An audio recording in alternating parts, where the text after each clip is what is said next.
प्रेम से बोलिए दशा माता की जय। ओम नमः शिवाय।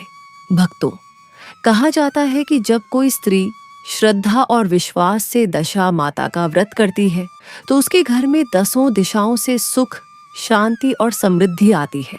चैत्र मास की एकम से लेकर दशमी तक माताएं यह व्रत करती हैं। इन दिनों वे माता की कथा सुनती हैं, दीपक जलाती है और 10वें दिन दशा माता का पवित्र डोरा धारण करती है। आज हम सुनेंगे एक ऐसी कथा जिसमें एक छोटी सी भूल के कारण एक परिवार पर संकट आ गया, लेकिन माता की कृपा से फिर उनके जीवन में खुशियां लौट आईं। बहुत समय पहले रत्नपुर नाम का एक समृद्ध नगर था। वहीं रहते थे सुदर्शन सेठ। उनका व्यापार बहुत बड़ा था और घर में धन धान्य की कोई कमी नहीं थी। उनके 5 बेटे थे, उनकी बहुएं थीं और एक बेटी थी जिसका नाम था किरण।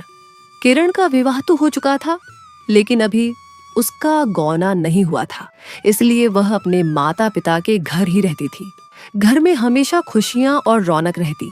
एक दिन सेठानी कमला देवी दशा माता का व्रत करने के लिए बाजार से डोरा लेने जा रही थी। उनकी बहुओं ने कहा, माँ जी, हम भी दशा माता का डोरा लेंगे। बहुओं ने पूछा, क्या दीदी के लिए भी डोरा ले? कमला देवी बोली, हाँ, क्यों नहीं, वह भी तो हमारी बेटी है, वह भी व्रत करेगी। सबने मिलकर श्रद्धा से डोरा ले लिया। कुछ दिनों बाद किरण का पति अर्जुन उसे ससुराल ले जाने आया। विदाई का समय आ गया। माँ ने बेटी की डोली में दशा माता की पूजा का सारा सामान रख दिया और कहा, बेटी, जहां भी रहो श्रद्धा से दशा माता का व्रत करना। किरण अपने पति के साथ कमलपुर गांव पहुंच गई। ससुराल पहुंचते ही गांव की महिलाएं नई बहू को देखने आईं। सब उसकी सुंदरता की तारीफ कर रही थीं। तभी एक महिला की नजर उसके गले में बंधे डोरे पर पड़ी। वह बोली, ये कैसा धागा है? लगता है कोई टोना टोटका है। धीरे धीरे सब महिलाएं उसी डोरे की बातें करने लगी। दिन भर ताने सुनकर किरण परेशान हो गई। गुस्से में आकर किरण ने वह डोरा उतारा और चूल्हे की आग में फेंक दिया। जैसे ही डोरा जला, उसी रात उनके घर में भयंकर आग लग गई। घर का सारा धन, अनाज और सामान जलकर राख हो गया। परिवार के लोग जान बचाकर भाग गए। अब घर में सिर्फ किरण और उसका पति अर्जुन ही रह गए। दोनों के पास कुछ भी नहीं बचा था, न रहने का घर, न खाने के लिए अन्न। इसलिए वे काम की तलाश में गांव छोड़कर निकल पड़े। चलते चलते वे एक नगर चंद्रनगर पहुंचे। अर्जुन को वहां एक भट्टी पर काम मिल गया और किरण पास के कुएं पर बैठकर काम ढूंढने लगी। उसी कुएं पर गांव की स्त्रियां पानी भरने आती थीं। वहीं उसकी भाभियां भी आईं, लेकिन उन्होंने किरण को पहचाना नहीं। उन्होंने कहा, अगर तुम चाहो तो हमारे घर बच्चों की देखभाल कर सकती हो।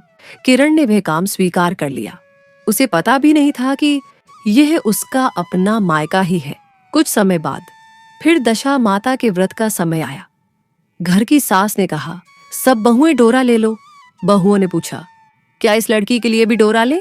सास बोली, हाँ, यह भी हमारे साथ पूजा करेगी। किरण ने भी श्रद्धा से डोरा लिया और व्रत करने लगी। 10वें दिन जब पूजा हो रही थी, किरण भी पूजा में बैठ गई।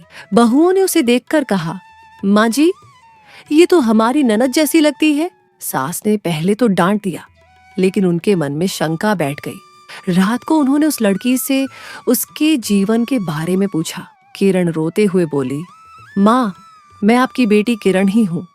मैंने दशा माता के डोरे का अपमान किया था, इसलिए मेरे बुरे दिन शुरू हो गए।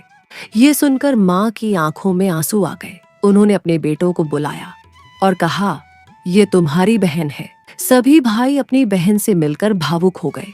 अगले दिन वे अर्जुन को भी सम्मान के साथ घर ले आए। उसे अच्छे कपड़े पहनाए और भोजन कराया। कुछ समय बाद किरण और अर्जुन अपने घर लौट गए। रास्ते में उन्हें कुछ देव कन्याएं मिली जो दशा माता का डोरा ले रही थीं। उन्होंने एक डोरा किरण को भी दे दिया।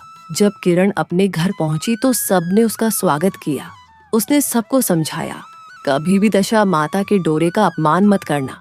श्रद्धा से पूजा करने से माता सभी कष्ट दूर कर देती है। इसके बाद पूरे घर में विधि विधान से पूजा हुई। कुछ ही समय में उनके घर में फिर से धन, सुख और समृद्धि लौट आई। भक्तों, इस कथा से हमें यही सीख मिलती है कि दशा माता के व्रत और उनके डोरे का हमेशा सम्मान करना चाहिए। जो भक्त श्रद्धा से यह व्रत करते हैं, माता उनके जीवन के सभी दुख दूर कर देती है। जैसे माता ने किरण के जीवन में सुख लौटाया, वैसे ही सभी भक्तों पर अपनी कृपा बनाए रखे। प्रेम से बोलिए, दशा माता की जय।